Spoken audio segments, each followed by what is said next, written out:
Happy Friday. Welcome to the Good Morning Show. I am your host, Dr. Ashanta Wyatt. Shout out to my super producer, the super producer, Nyron Sanders. And our co-pilot this morning, Will Sutton. Hey, Will. Good morning, New It Orleans. is Friday. Friday. And listen, I'm excited because at the 7:20 hour, we're going to talk to Ken Jones. We're going to have conversations on governments and criminal justice matters. Now, that's what it says. That's going to be good. That's what it says, but he's an attorney. Yes. And I'm going to ask the questions I want to ask, and you should ask the questions you want to ask. If it happen to fit we into can't this have Ken Jones in here and not talk about some government stuff. and criminal justice, Absolutely. then so be it. Absolutely. But that ain't what I really want to talk about. So I'm just like, Ken, I know you listening, so I'm just letting you know right now I'm going to pick your brain, and it might not have anything to do with the chaos of the federal government, but it sure have a lot to do with the city, states, local government. So listen, I just want you to be prepared. So Ken Jones at the 7:20 hour. We're going to talk to our partners from Liberty Bank at the 8 o'clock hour. That's going to be a good conversation. Yeah, for you, looking Will. forward to that. Looking forward to that. And at the 8:20 mark, that's the conversation I want to have. Crawfish. Let's talk crawfish, honey. Crawfish weekend. Crawfish Saturday. With Mark, talk about the 35th annual Louis B. Sony Crawfish Boil. Yeah, you know, with Mark Brucree. Yeah, I wanna know, can I judge it? I want to know, can we? I mean, you know what I'm saying? And this how the conversation You don't is even about have to get up early because it don't start till 2 o'clock. I put myself in the room. Right. Yeah. Yeah, it's a big spread. It's a big thing. I mean, it kind of went off kilter like during COVID because it was a thing. Oh, it's been back. Well, it's been growing. If y'all want to know my tell us about give crawfish. Me 5-6 pounds. Yeah, I need it, and the fixings, honey. So that's a conversation we gonna have. But in the interim, we gonna just jump into some local news real quick. There's a lot of stuff we want to talk about, but Will, let's talk about this. KIPP in NOLA Public Schools is having a what the heck is going on They're having here? an argument. Now, it says KIPP and NOLA Public Schools argue over special education of a kindergartner.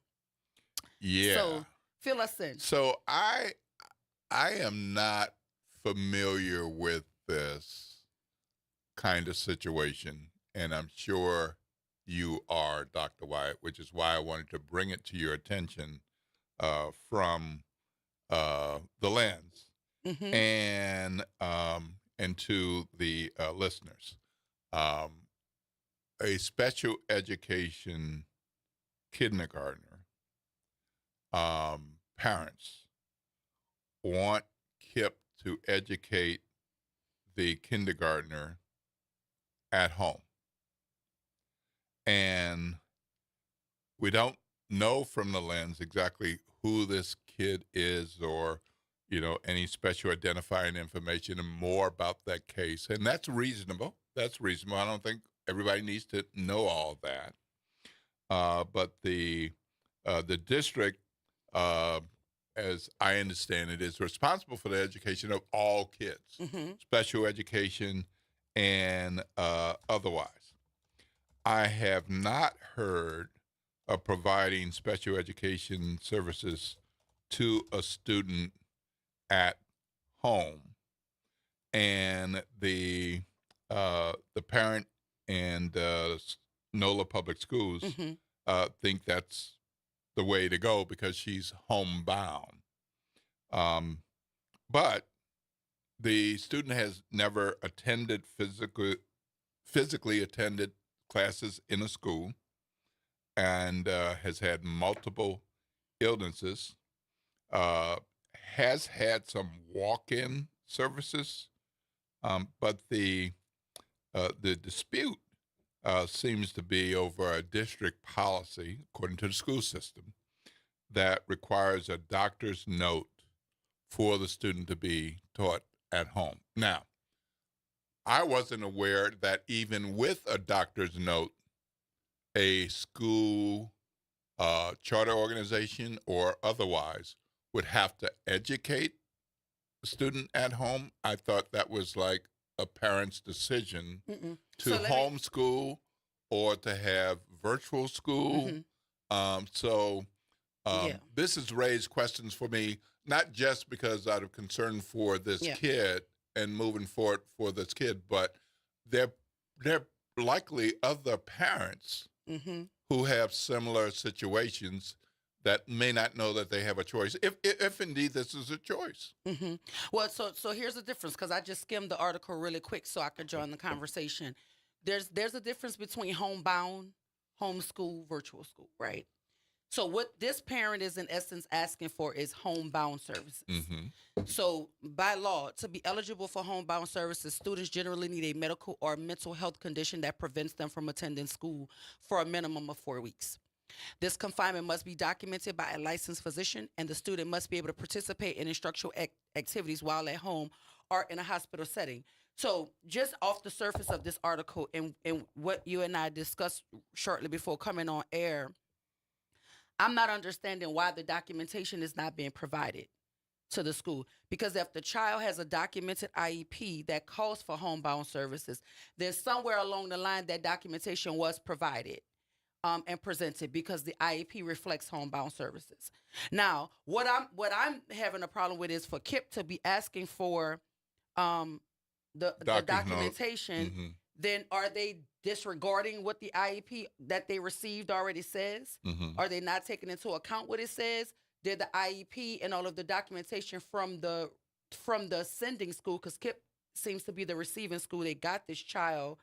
At some point, they were not the school that originally was the place where this child was being educated. They transferred Right. to KIP. Right. So did all the documentation not come? And as a parent, if the school is telling me, well, we have the IEP that says homebound, but we need the doctor's note, it should be very simple to just go ask the doctor or the physician or whomever to produce the letter because my baby's at a new school. Somehow the old letter or the old documentation is missing or it's not there or whatever the case may be. Or it could be just that KIP is trying to reevaluate the child for themselves and they need the documentation. Whatever it is, just give it to them, right? Because I wouldn't want my child's education to be interrupted because we having a spat over paperwork that I can easily go and produce again if need be. So that would be my first question. Why is there such a hang up with? Because there should be medical and health information. Medically, if a physician has deemed this child eligible for homebound, then there's documentation there. If the IEP says it already and it's an existing IEP and I'm receiving it, cool. Let me accept it. But the school has a right to evaluate the child for themselves if they get an IEP and a teacher says, well, I'm not seeing nor do I have any evidence of this exceptionality or any presence of it. Can we reevaluate? A parent can do that too, right? If you want your child to be removed from certain services, you have a right to do that. But I'm just not understanding why is there a problem producing the documentation that would easily and clearly identify this child as being eligible for homebound services. But there are specific criteria that must be met. And I don't know if it's because in the article it says a key part of KIP's defense is the federal disability law. And the federal disability law requires that a child is educated in the least restrictive environment. Now, so homebound in this case would be the least restrictive, or KIP no? is saying homebound is not least restrictive. Oh. So least restrictive means it doesn't put any undue barriers in the way of the child and access to a free and appropriate public education. That's what least restrictive means. The straightest line to the academic outcome. Okay. So if you're at home and the teacher is at the school, then KIP is saying that's not least restrictive because there are barriers in between the educator and the child. I've never seen a school use it. I've always seen organizations and parents use it to ensure that the school is providing the child with the least restrictive environment, right? Meaning if you don't have to take me out of my general education setting, then don't do it, right? All the more minutes I can spend in the environment amongst my peers with the proper educator and all of the services and resources, that's where I want to be. But some kids require pullout. Some kids require smaller settings, right? But if the parent is saying that being in a general education setting with a push-in teacher is least restrictive, then that's what you're fighting for. So least restrictive means no unnecessary barriers between the education and the student. So that's what KIP is saying. That wouldn't be the least restrictive environment. But it also says if a newly enrolled student had come with an IEP that called for homebound services, KIP would have provided them. O'Donnell contends KIP's policy is also to honor homebound services already listed on a new student's IEP and or evaluation from their former school, and if they've already made this placement decision. So reading this paragraph makes me feel like the child didn't come with homebound services. So I am confusion. Are you asking for something that is not documented by a physician, that is not documented by an IEP? So this could be tied to what happened at the previously enrolled school, because the child transferred into this KIPP school in 2023. The parent or parents say the IEP meeting wasn't held, but it probably was an IEP meeting at the previous school. Well, the article says a doctor denied the family's request for homebound services in October of 2024. So if you're just requested the law to be eligible for homebound services, there has to be a medical or mental health condition that prevents them from attending school for a minimum of a month, right? 4 weeks. The confinement must be documented by a licensed physician. So if the mother, father, aunt, uncle, grandmother, somebody is just asking for it, by law, KIPP has a right to say, no, what you need to do is whatever you're asking us to do, it needs to be backed up by a medical piece of paperwork that is signed by a physician or mental health professional. Well, certainly there are disagreements, disputes, debates between the NOLA public schools and charter management organizations about any number of things. So in this case, wouldn't KIPP and the NOLA public schools be essentially on the same side? Let's do the best for the kid. Why would they? Well, because and y'all forgive me because I'm reading the article as I'm trying to get my professional opinion on it. And this is on me because this is what we do though. We're gonna make it work. But I saw it and it's like Dr. Wise got to know about this, and I think our listeners need to know about this. So I'm gonna read it when we go to break in its entirety. But here's the thing that's getting me caught up. For unknown reasons, the district denied the family's request to leave KIPP East. Now, this is a district and a system of schools that prioritizes parent choice. Start there. Because the article even says, in an interesting facet of school choice, the family was not allowed to transfer the child, but after the student didn't show at school for 3 weeks, KIPP East was required to drop the child. So in December, after missing 15 days of school in a row, KIPP dropped the student from its rolls as required by district policy. When schools drop such students after excessive absences, it both triggers truancy officer intervention and prevents schools from collecting per pupil funding for students who aren't attending classes. After a student is removed from a charter school's roster, the district is responsible for ensuring the student is enrolled in a new school. In the end, O'Donnell said the child did not receive schooling from KIPP because the student did not come to school.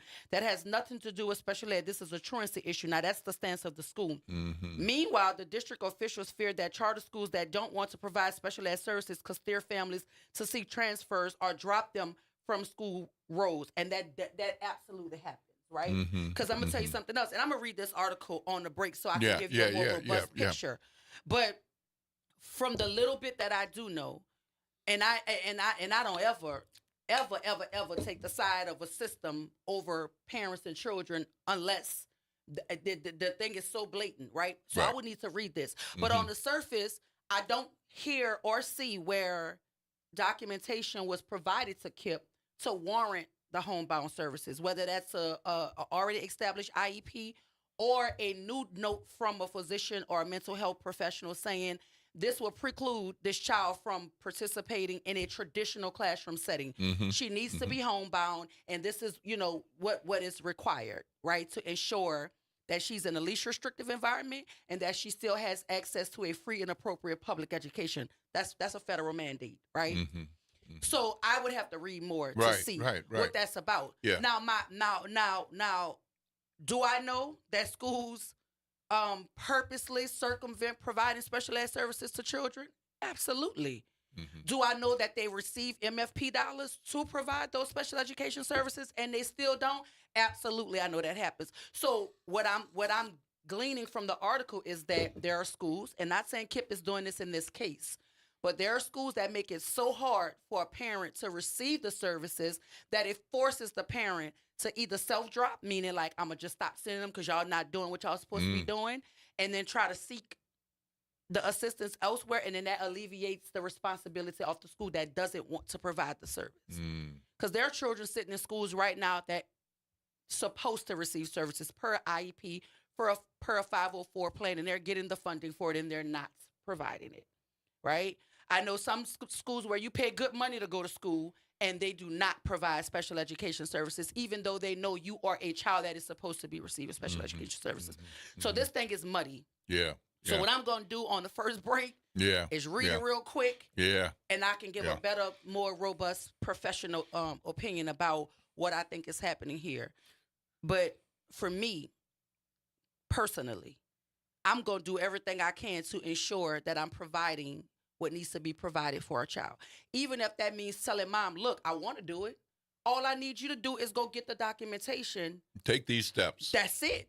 That's Take all I need steps, you to do. And go then get it, I can help because you. I have to cover the liability on the end of this organization. Right. This is what needs to be on file for me to justify why there's not a butt in a seat. Because I'm getting MFP dollars for it, right? That means that child is counted. So that means that child has to be here. So I can't take this money to provide a service that I'm not providing because your child is at home without the proper documentation. So I'm going to read 719, y'all. I'm going to read it, Will. And we're going to talk about it. But I'm excited to talk to Ken Jones, too, because here's the thing. He's an attorney. Yes. So he also can weigh in on the legalities of this situation. But I'm going to give you the academic lens, the school leader lens, and what the school is responsible for doing, but also what accountability or responsibility the parent has to ensure that they're working with the school to provide the best care for the child. And I know there way more than it's one kid who has special education needs. It's a whole bunch of them. And we got a bunch of special education kids, and we need to make sure that everybody is receiving the education. That's where the word that equity comes from. That's the whole definition of it right there, y'all. So listen, we jumped into some things very early. I hope y'all having a good Friday. I hope you slept well. It's the weekend, y'all. And I don't know what you're doing for the weekend, but I got crawfish in my weekend plans. But look, when we come back, we're going to hear a word from our sponsors. But when we come back, we're going to hear a word from our legal guru, Mr. Ken Jones. That and more after the break. This is WBOK 1230 AM, what New Orleans is talking about all day long.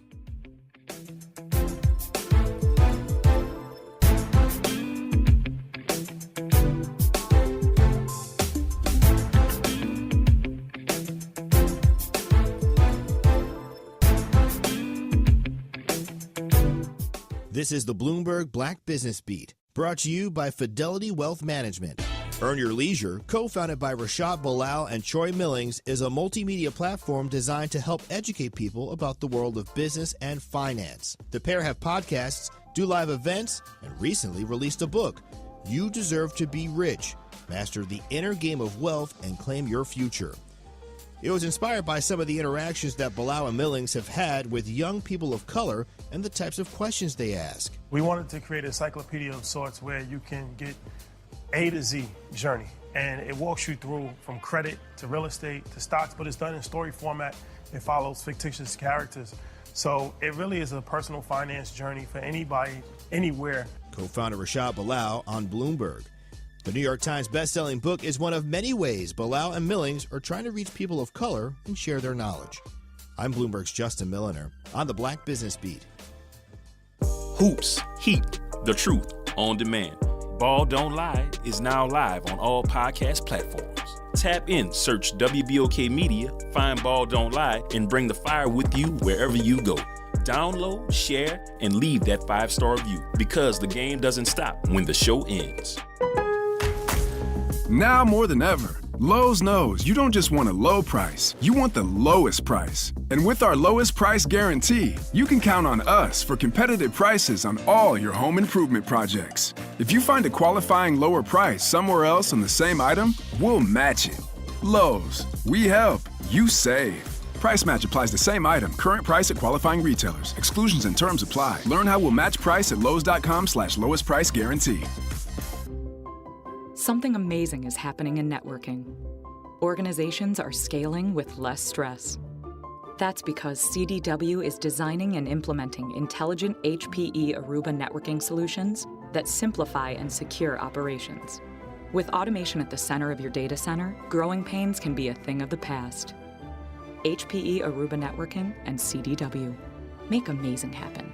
Learn more at cdw.com/Aruba.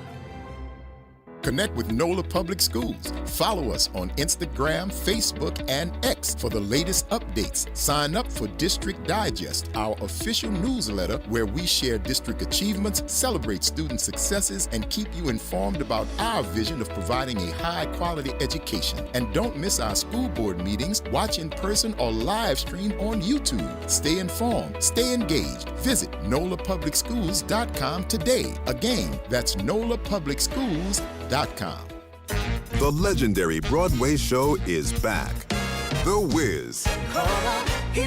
The Chicago Tribune raves. It's an eye-popping, high-intensity revival and a cause for celebration. The music, the voices, the legend returns. Entertainment Weekly says, run, don't ease on down to this spectacular revival. The Wiz. Playing the Sanger Theater May 13th through 18th. Tickets at BroadwayInNewOrleans.com.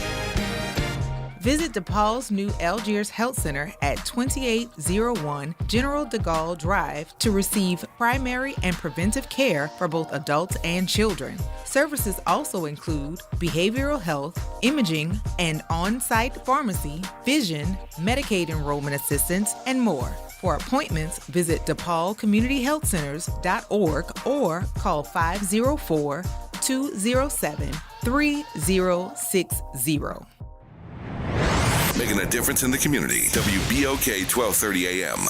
Good morning, wake up. The Good Morning Show. Good morning. On WBOK.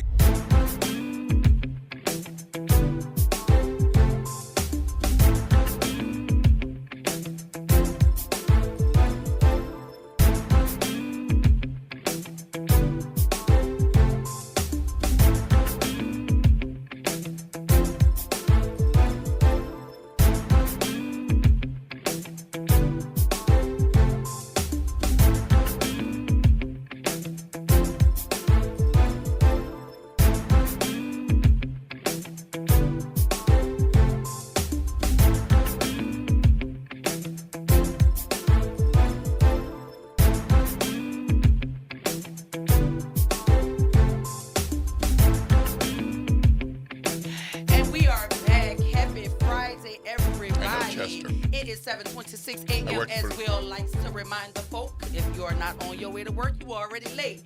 The number here is 545-829-4222 if you want to join the conversation, because right now in studio we have with us the Ken Jones. Hey, Ken. Before we hear from Ken, though, I want to make it very clear about the conversation Will and I were having prior to the break. We're going to get back into it. But the caveat, Will, you were asking me why is the district and KIPP at odds. Well, the district and KIPP are at odds because the child in question is now at a new school, apparently receiving the services that the child is supposed to be receiving, but there is a question of who is responsible for providing the missed services. Is it KIPP or is it the district? Because according to the article, the district informed KIPP that this child is missing these services, you need to provide this, and KIPP's pushback was, we don't have to provide homebound services because there's no documentation on file for us to do it. So in the interim, all that time was passing and the child wasn't receiving the services. Well, now the child is in a new place, but who is responsible for the missed services? So that's the question. That is what they're at odds about. And you had a small comment that you wanted to make as it related to our last story. Here's a caveat to that. We've seen this experiment go wrong before. Jonathan Kozol, in his book called Why Johnny Can't Read, talks about Chester, Pennsylvania, where Edison Schools took over the entire district. It was 10 years, and it was a colossal failure. Why? Because it's a private group trying to operate an entire system. Now, imagine if we have the number of charter operators we have, and I can't name it because I don't want to be wrong about it, but if let's just say you got 20, and I know there are at least 20. So if you got 20, you got 20 different sets of things going on within your system. So missed services not having a district that coordinates these things and make sure that these things go out within the schools, good or bad, that tells you why this thing is a flop. They're counting our kids like Brooks Brothers suits. It's dollars. It's like being power for the matrix, power in the machine, people with the power. That's what you have. So they're looking at per head numbers on dollars per child. Some schools are better than others. Some people are really trying hard. But again, this is why you have to have a central district to work. And also, too, Will, I want you to put your journalist hat on for a second, too, because here is the thing to that. And this is not exclusive to this story, right? Because I've already said that if it's homebound, there are checks that boxes you have to check for the school to be responsible for homebound. So this is not about this particular story, but what it is a Pandora's box, right? Because parents have always been door closed. I'm not providing this. Sent through hoops to ensure that their children. That's why all of these organizations are popping up to ensure kids are receiving services, because parents have been denied time and time again for services. And it's always been a battle between the home and the school, or the mom and the dad in the school. Now it's a fight between the district and the school. Because now you've set on this path of autonomy so deeply that now they're telling you what they're not going to do. And again, this is not exclusive to this story. But per the article, the district gave the directive to KIPP that they were missing, and KIPP pushed back and said, "That's not my responsibility. I don't have to do that. Like, the child is homebound, and I don't have any documentation that the child is supposed to be homebound." And again, I agree that if that's what the law calls for, I need that in my file to ensure that I'm doing what I'm supposed to be doing, right? But here we are. It used to be the parents and the homes fighting these schools. Like, my child needs this services. Why is my child not getting this X, Y, and Z? And then there was nowhere to go for the parent. But you created this autonomous monster that now you're about to have to deal with, because this is going to be a precedent, I guarantee you, for what the district can intervene in. And what business do you have to tell me how to run my private institution that you gave me all of this autonomy to run? So that's why NOLA Public Schools is saying, you got to do this because they think they're in charge. It's not going to apply just to this one kid. It's not. It's going to apply to because other schools are going to say, wait, hold up. Because this is about homebound for this issue. But what if it's about something different for a different type of issue? And if I have the autonomy over curriculum, hiring, firing, resources, transportation, food, who are you to tell me what services I need to provide? Uh-oh. Okay, so I'm just saying. I mean, that's that autonomous monster. So, but we got Ken Jones here. But we have Ken Jones, and he's a legal mind, and and we don't have to talk about this, Ken, because we could jump all over the place. Because I'm gonna pick your brain how I want to pick your brain, because I don't see you very often. But the last time you were here, we got into some things. Sure. And I know there's some stuff you want to carry back into this conversation, so I'll let you lead the conversation. What's the most pressing thing that you feel like you want to make clear for our listening audience as it relates to this government?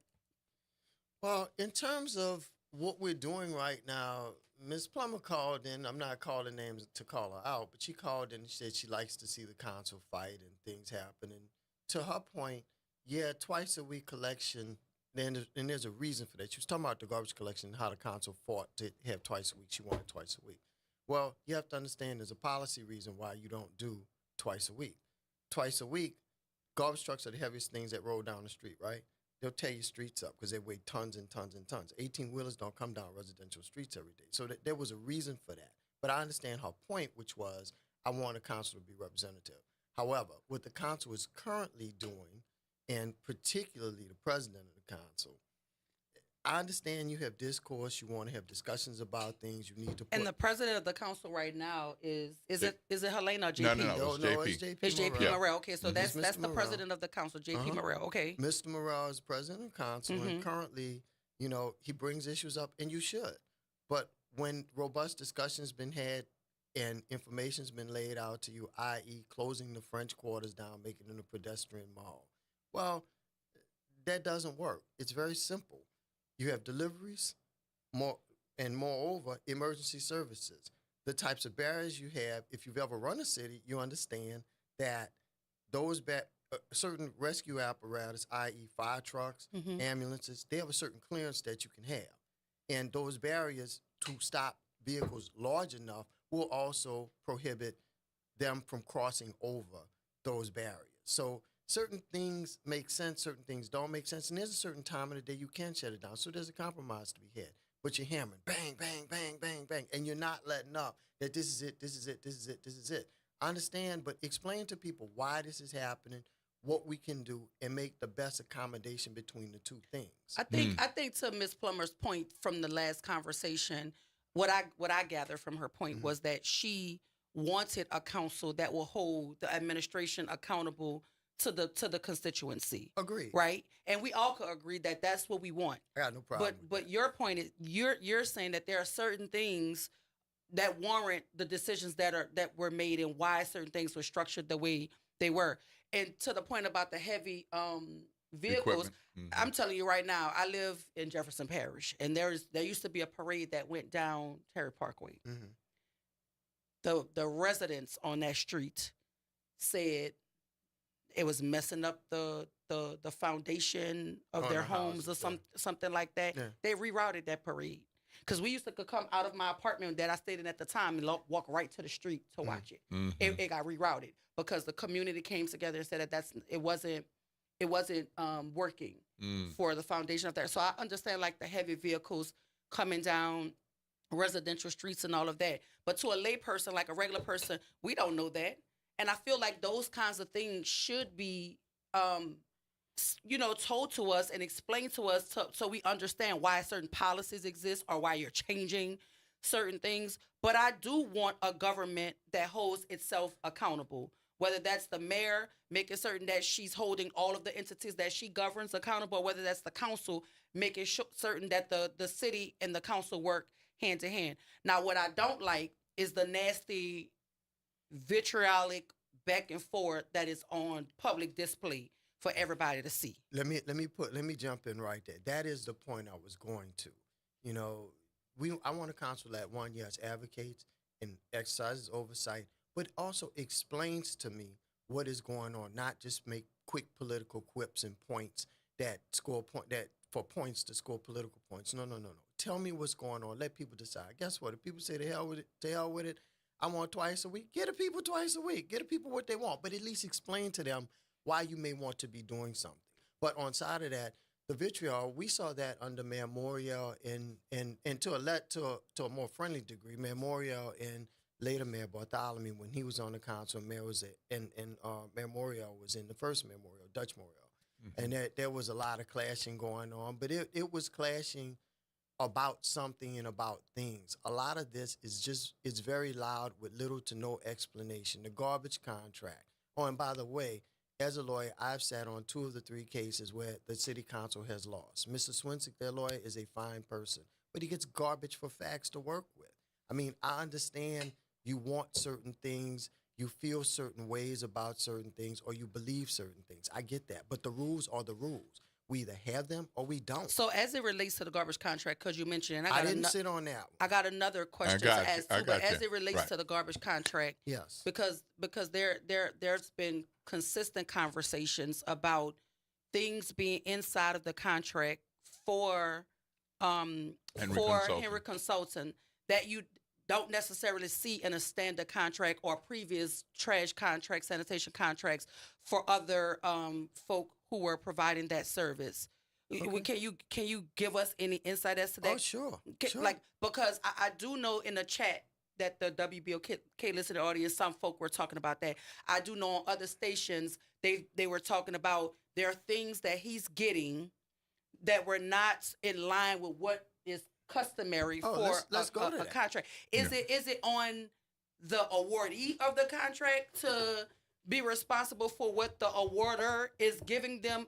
Because, I mean, it's a negotiation, is it not? Yeah, and that's what am I not fighting for the best contract for myself while the city is fighting for the best contract for itself? Like, is that not how that works? Oh, indeed it is. I mean, the RFP went out and RFP said, here are the services we want.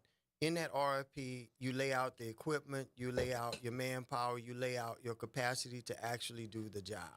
Now, in terms of that, one of the things, there were two things, the prepayment clause. Well, we know the city typically, and no, nothing against my friends down there, because I'm wonderful friends with Romy Schofield, and she's been the world to me. So not knocking Romy, but the city in general for many, many years has had a very bad reputation for not paying on time. And you're talking about a very large payroll that you're going to have to make. So as a businessman, he said, hey, I want to be paid up front for my services. And I don't think that's wrong to negotiate that. But Well, Ken, well, hold well, on. it's- He didn't say it was upfront. No. He He told said us it's an was invoice. like an invoice. So, Well, you so pay if the I invoice at the first of the month. Yeah. versus and then the you get end of the paid. month. Yeah. And He doesn't want a significant delay. Right. He doesn't want the delay that you take where you bill at the end of the month. When I say that, thank you for clarifying. Yeah, because I that's just what want to make meant. that clear, because that was one of the points that he Yeah. specifically made versus what the council president came and said. So we were trying to figure out, because we can't be saying two totally different things about one. So, come on, let's just make it make sense. Is it I'm being paid in advance, or is it that I'm invoicing Billing. so that I'm not waiting on my money? He's billing on a 30-day cycle, and that bill goes at the first of the month versus the end of the month, where he gets paid later. But it's for services rendered. Right. It's for services rendered in that month. That is correct. So, and I haven't really gone through his contract, but that is the way it normally goes. That was smart. That was smart on his part. The second part is the bond thing. Well, no, there's another thing. It's not the bond.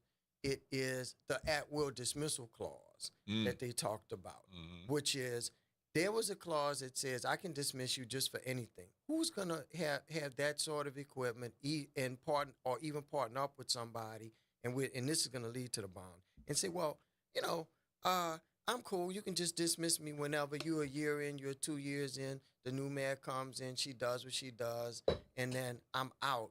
But I've done all of this to ramp up for the contract. I've gotten all of it, whatever I didn't have, I bought new. And I'm sitting here, and all of a sudden, whammo, it's over for me. Just like and it I'm got stuck with all started. this stuff. And I'm stuck with this stuff. I'm stuck with the expenses, which leads to the bond. Knowing what he had going on, he probably said, well, look, can you lower my bond obligation? Can you lower my bond obligation? Because by lowering my bond obligation, if I'm not going to be on this thing, and he's not saying that out loud, nor would I. If I'm not going to be on this thing, well, maybe I want to reduce my exposure, because I got to pay for that entire $75 million bond for this entire time. And if I only have the contract for a short period of time, I'm paying for a $75 million bond for the whole time. And yes, some people could say, well, other people do the same thing. Well, other people's duration is not 7 years. Is it legal? Is it legal? You can negotiate any terms you want. That's all. I'm just asking, because people are like honing in on the particulars of the contract. There is an ordinance that says you have to have it fully insured. But I know there also, and I didn't look so deep into this where I checked the charter to see the waiver provisions for it. I did not. So I'm just talking about that generally from that standpoint. Right. So if I knew that was going to be the question, I would have. No, it's really okay. read, So are you saying that it's not illegal? No. To have the 50% bond. No. But there are contracts that have called for the 100%. Oh, sure. But again, look, and this is my thought. The duration of the contract and the size of the contract. It's one thing if I got a 12-month situation where, say, I'm doing a building and I haven't seen any $75 million buildings built recently, but let's just say you have that bond. Yeah, you know that's going to be a short period of time. You know you're going to have a performance to the end. Just good business on his end. Here's another question that's out there. It's like the elephant in the room.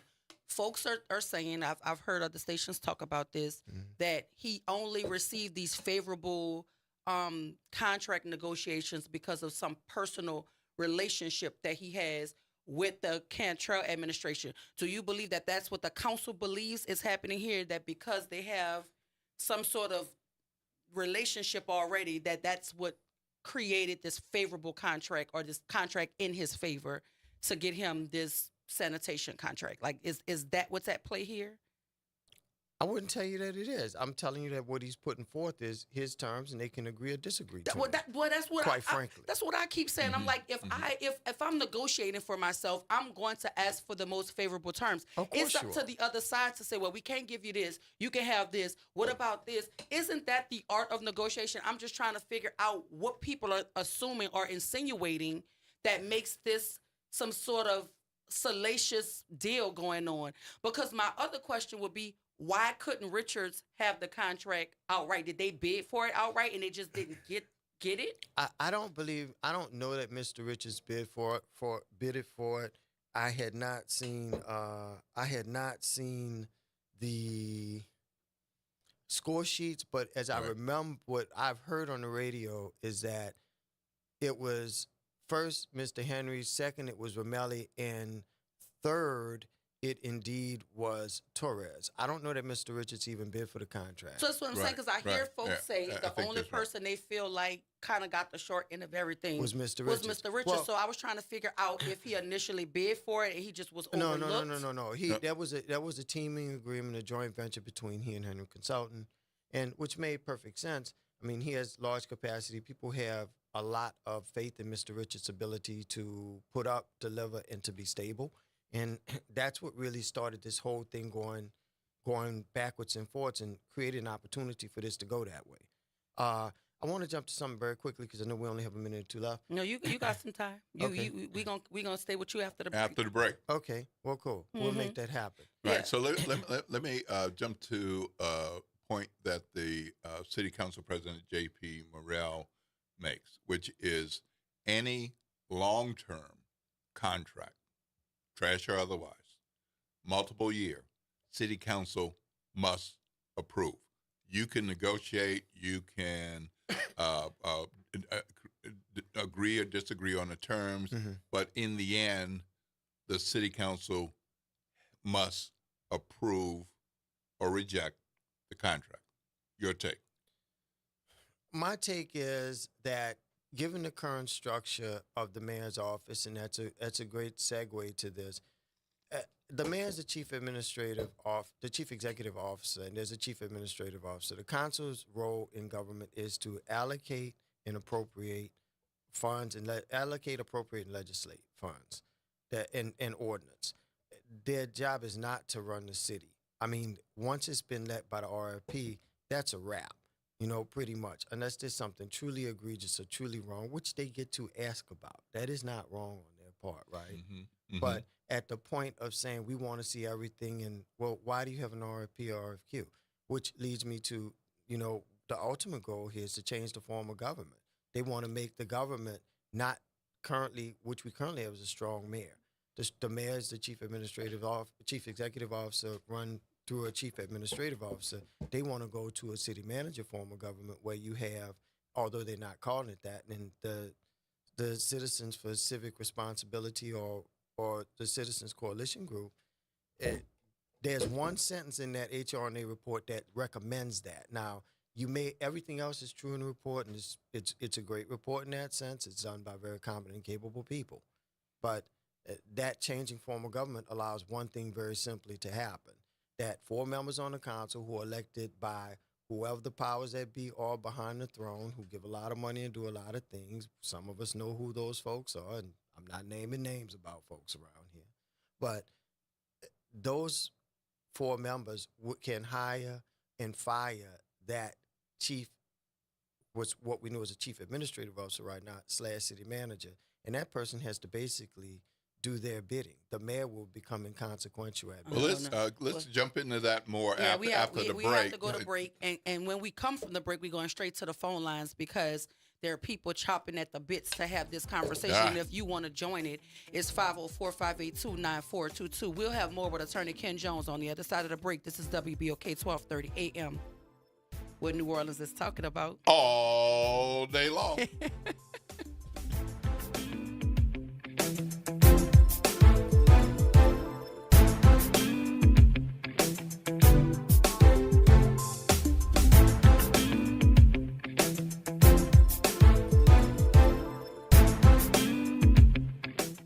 This summer, let your child's creativity shine at Camp Art, New Orleans' most vibrant, arts-driven camp experience for kids ages 4 to 12. Hosted by Beyond the Stage, Camp Art blends visual art, theater, music, dance, and creative writing with New Orleans history and culture. Plus, field trips, guest artists, and camper showcases. With full-day programming before and after care and sessions starting June 9th, it's the perfect fit for working parents. Fun, enriching, unforgettable. Register now at BeyondTheStageLLC.com/campart and follow us on social media at Beyond the Stage LLC.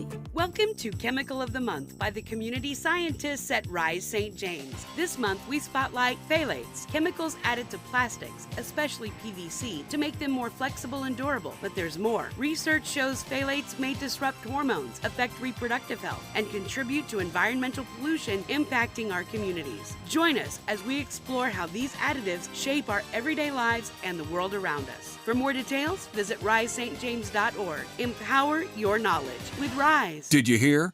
A recent stash of $10 gold Liberty coins from the 1800s has been found. These gorgeous gold coins are as bright and shiny as the day they were struck in the late 1800s, and less than 200 of these gold coins are available. Coin experts are calling this gold find an incredible opportunity. Call 1-800-973-9819. And you are guaranteed a $10 gold Liberty coin minted by the U.S. Mint in the 1800s. But with extremely limited availability, you must call now. These gold Liberty coins from the 1800s are still in uncirculated condition. That is history you can hold in your hand. To learn more, call 1-800-973-9819. Call now and you'll receive a free American Coin Collector's Bonus Package, a $40 value, free with every order. Call 1-800-973-9819 now to secure your $10 gold Liberty coins dated from the 1800s before they sell out. That's 1-800-973-9819. Good morning, Wake Up. The Good Morning Show. Good morning. On WBOK.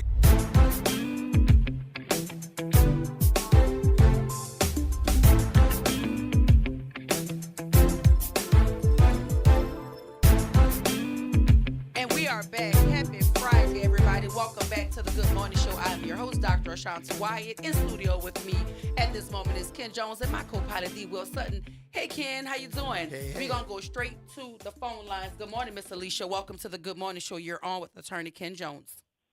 Good morning. I heard Mr. Jones mention my name. But people know I always say I can't stand the politics of politics.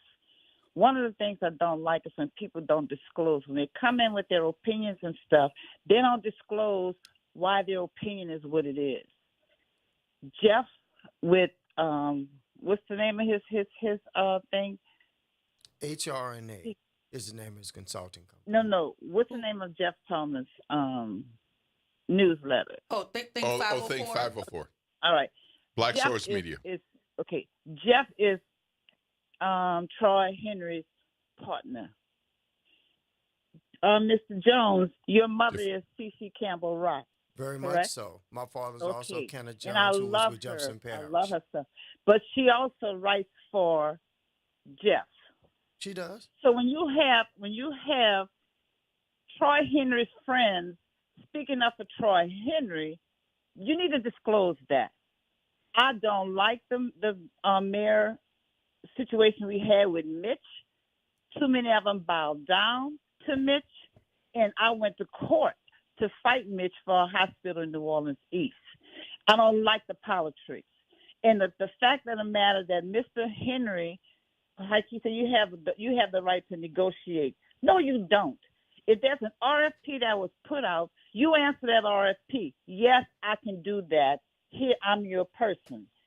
He cannot just go arbitrarily to Romy, and I love Romy, and get something done and get it done. Well, in fact, he didn't go to Romy to get the approval for the 50% off. He didn't do that. He's asking to get paid before the job is done. Nobody gets that done in federal government because federal government ain't paying you unless you've done the work. So that's the stuff that I can't stand when they try to trick stuff up. And don't put my name in nothing that you really don't know what I do, because I fight hard for this community. I was one of the people with New Orleans East Business Association that fought to bring New Orleans East back when the Uptown Shadow Government and the Recovery Authority tried to stop us from, and a couple of more from New Orleans East was trying to make bank money off of us by not coming back and taking over our properties. So when I stand up for stuff, I have my homework and I do it right. Now, when it came to the 2-week sanitation that was cut off, let me remind you, or let me educate you. Mitch wanted that done. And I don't know if you all remember when Stacey Head moved from District B to at large, how they usually do is they always get somebody as an interim. They will recommend an interim. Well, Mitch didn't allow Stacey to recommend the interim for her seat because he knew that person was not going to be on his side. And what he did, he held up the meetings so they didn't have a quorum. I think it was for 60 or 90 days, so he can get the opportunity to put who he wanted in there to pass legislation the way he wanted done. So I'm always going to be on the side of right, even when my friends are not. And they know that. I will always stand up for right. So don't malign my name. Don't malign my actions because I'm going to always do what's right for everybody. Thank you, Miss Alicia. So here's my question. I heard Miss Alicia said one of the things we were talking about was negotiating an RFP. She's saying you can't do that. I'm looking it up because I want to know. And it says here that it is possible to negotiate a contract when responding to a request for proposal for a city contract. The RFP process itself often includes a negotiation phase. However, the scope and nature of the negotiation can vary. I mean, you're an attorney. Can you negotiate as a party to an RFP? Can you negotiate the terms? There are terms you can negotiate, not the scope of services that was put forward, and I think that's what Ms. Alicia's saying. That people, yes. Well, okay. I don't know. She said you can't negotiate. She didn't give more context to that. Mm-hmm. So, but she's right in terms of what the solicitation offers.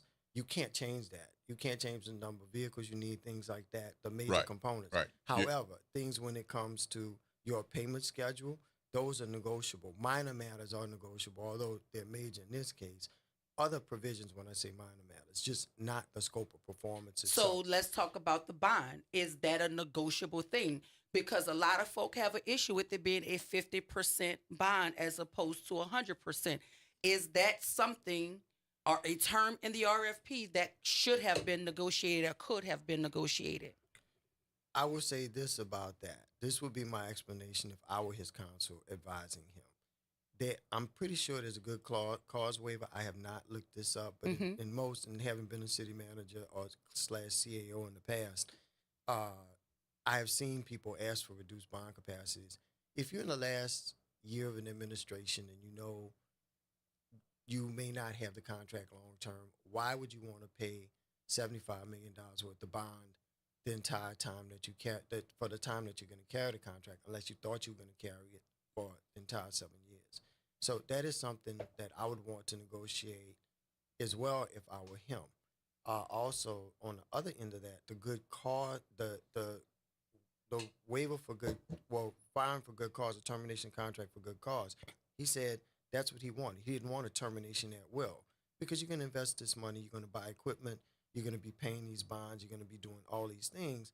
So he wanted not to be just summarily sacked or thrown on his ear after he had put in the time, energy, resources. And can that be negotiated even though we're in an at-will state? Oh, yes. Yes. I mean, we're talking about the four corners of the document, what's in the agreement itself. Well, that's what we're trying to understand because it seems like part of the constituency is believing that certain terms of the contract were non-negotiable, but they were able to negotiate. No, I don't think so. I think those were negotiable. He was a shrewd businessman on that point. Would other people do it? Not necessarily. But would they know to do it? I'm not sure they would. He has an excellent counsel and somebody 6 times smarter than me and Daniel Dallas. And is the 50% bond something that has happened for other vendors in the city of New Orleans? That I do not know. You know, I have not seen anybody talk about that one way or another, and I haven't put forth the forward. Well, maybe that's a question that we can ask JP again, or any member of the council, even. Sure. I mean, and I'm gonna ask that when we go on the next break. I'm gonna call several of them or text them and ask them because I think that's a linchpin for a lot of folk. They're like this 50% bond.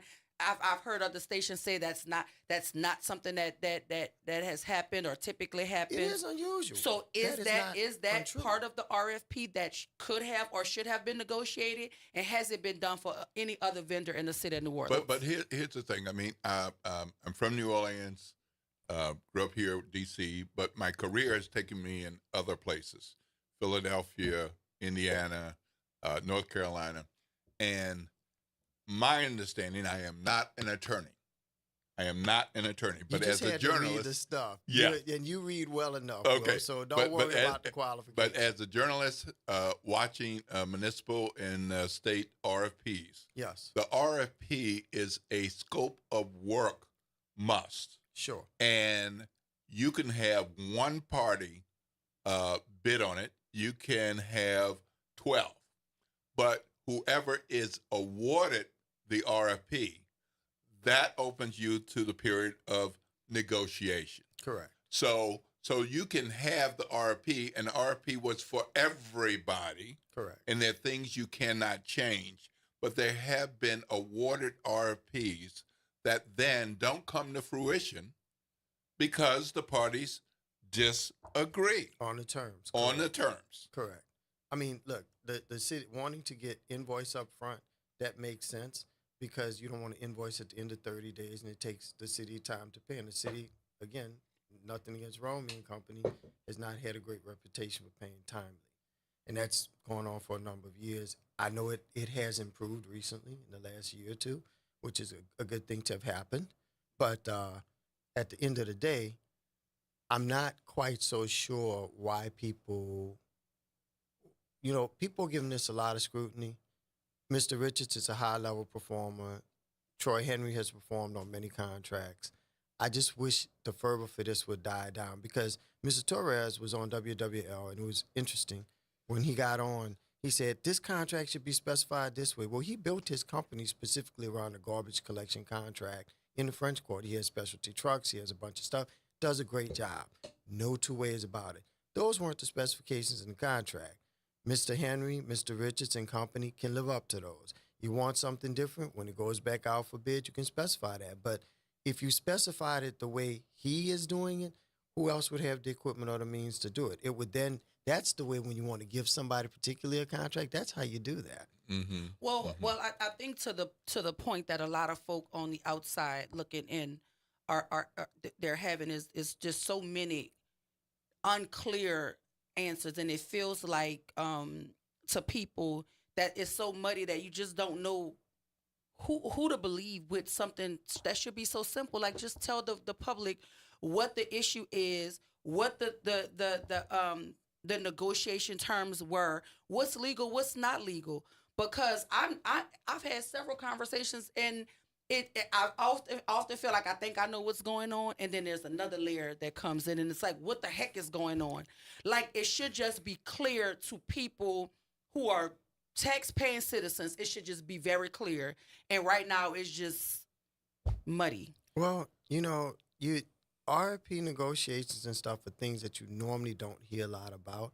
And even for somebody like myself, who is a lawyer, who has been the CEO of a city, some of it to me is somewhat confusing, because I have not seen all the documents. And let me ask you something, because I know we gotta go to break. But can I just ask you this real quick? Sure. Is the public ever made privy to these points we keep hearing, like the bids that went out, like who scored what and how is that ever made public to folks so we can see how the contract was awarded? Yeah, it's there for the FOIA process allows you to attain the documents, and the public bid documents are usually published on the city's website. Well, maybe that's what we did. We need to see it for how. ourselves, and so we can have some insight into how this went down, because it's so jarring to me to have all these different varying perspectives about something that ought to be the four corners of a document. It's black or white. It's right there. It should be. I do have one final closing comment. How much time do I have? Go ahead. You can. And can you congrats? Because I want to get into the city form of government. You can have your closing comment. Go ahead. Well, the closing comment is this.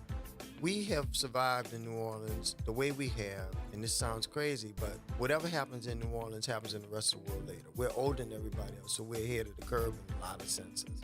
From the businessman, mayor, to you name it. We see it first here. What I would tell you is our former government has survived as a strong man for a long time because it's been stable. What happens if you change this form of government and you get a city manager, or you make the CAO autonomous? You can change them and swap them out like socks. In the D.C. area, and Will, you can speak to this, Prince George's County, Maryland, which is one of the most productive and prosperous, at least previously, and the highest income for African-American earners in government. In the country. And I led the most prosperous city in Prince George's County, which is Glen Arden, Maryland, which had at that time about an $83,000 a year household income per capita, whereas Prince George's County is about $61,000. Mm-hmm.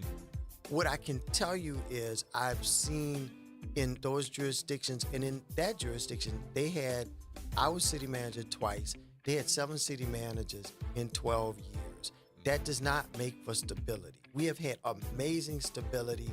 Mayors sometimes are good, sometimes are bad. I can tell you great things that every mayor has done. I can also tell you gripes that I had with every mayor. But changing the system will dilute your ability as a body politic or a public to have an outcome, because those 4 members understand, who get elected by the council, got elected by the chamber and the uptown crew and other various sorts of concerns that are out there, they will answer to them. And that manager, that CAO, that person wants to keep their job, and this job would pay somewhere about $300,000+. I get solicitations almost daily from Baker Tilly and other groups that are looking for people. At the end of the day, we want to keep it strong. We want to keep the discourse down, because the discourse that we have is not helpful. It's corrosive, it's destructive, and it starts factional wars where when the next council faction gets in and your guy is the mayor, all of a sudden it's time. We've always avoided that. We need to continue to avoid that. My last missive is, please vote, people, because your vote counts. Absolutely. We got to go to break because Yep, we're over yep, time. yep. We're going to hear a word from our sponsors. When we come back, we're going to jump into a conversation with our partners from Liberty Bank. And at the bottom of our entire segment, we're going to recap this conversation. We're going to recap this conversation. This is WBOK 1230 a.m. what New Orleans is talking about. All day long.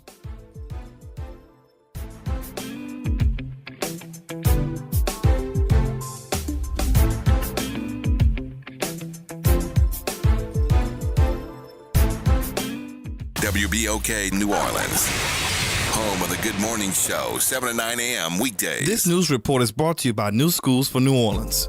New Schools for New Orleans is committed to celebrating the hardworking teachers of New Orleans. Thank you to all the educators who came out to the 4th annual NOLA Teacher Fest at Champion Square. We had over 2,000 attendees. Special thank you to our sponsors, Allstate Sugar Bowl, Entergy New Orleans, Raising Cane's, Align Ed New Orleans, Agenda for Children, and Oshner Children's for their commitment and support. Teachers and school leaders, enjoy the summer break. I'm Bree Wood with BIN News Now.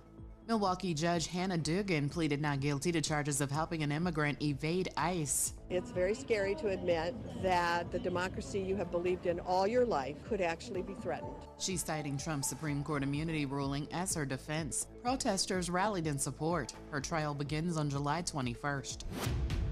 Florida executed the Casanova killer by lethal injection Thursday. Glenn Rogers, convicted of murdering single mothers across the U.S. since 1995, offered victims' families the hope of closure, saying all of their questions will be answered, and praised President Trump in his final words. And Kennedy Center employees are unionizing after Trump-era layoffs, calling themselves Kennedy Center United Arts Workers. They're partnering with the UAW. Over 60% have signed union cards. The center hasn't responded. Get BIN News Now on demand 24/7 on the iHeartRadio app. Good morning. Wake up. The Good Morning Show. Good morning. On WBOK.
Dr. Ashanta White. Shout out to my super producer, Aaron Sanders. All right. And my co-pilot this morning, the Will Sutton. Hey, Will. Good morning, New Listen, Orleans. we thought he was going to leave, but the conversation was conversating. He got up from the table. Is that even a thing? He got to the door, but- put his hand on the door now, but we couldn't get to him the out. point of the Yeah, conversation yeah. is one that has to happen in more depth, and I want to give it the due diligence it deserves, and I want to honor the commentary from our WBOK listening audience, because I'm certain I'm getting ready to jump in the chat, because I'm certain there are conversations happening in the chat, and we want to dispel or to clarify some things around here. Like, for number one being this, it is very well known that Troy Henry is one of the owners of WBOK, right?